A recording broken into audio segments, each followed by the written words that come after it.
Emmanuel Vitt. Les bœufs. Il pleut depuis 3 jours, et les bœufs pacifiques, les bœufs sont accroupis devant les râteliers. Leurs grands yeux doux ont des regards mélancoliques, qui semblent rechercher des rêves oubliés.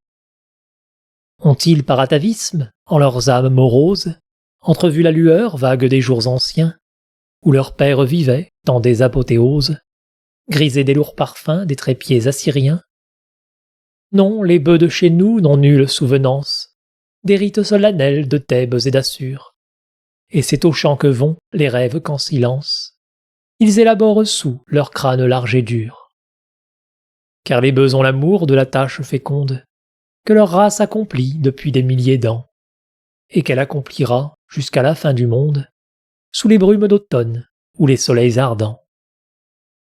Et quand le laboureur réveillera la ferme, appelant au travail les bêtes et les gens, les bœufs songeurs viendront, d'un pas tranquille et ferme, tendre leurs fronts crépus aux bouviers diligents. Dociles à la voix de l'homme qui les mène, dans la sécurité de leur force ils iront, côte à côte courbés sous le dur joug de frêne, posant avec lenteur leurs pieds fendus et ronds. Ils iront doux et forts sans que rien les étonne, étant les ouvriers de Dieu, Père du pain, infliger à la friche inerte et monotone le douloureux labour qui féconde son sein. Humant l'âcre senteur des glèbes retournées, et parfois beuglant vers le prochain abreuvoir, sans paraître lassés de leur rude journée, les bœufs travailleront de l'aube jusqu'au soir. Et le semeur épris de leur labeur austère, ayant jeté sa graine aux sillons assoupis, songera vaguement à l'éternel mystère, par qui la glèbe lourde enfante les épis.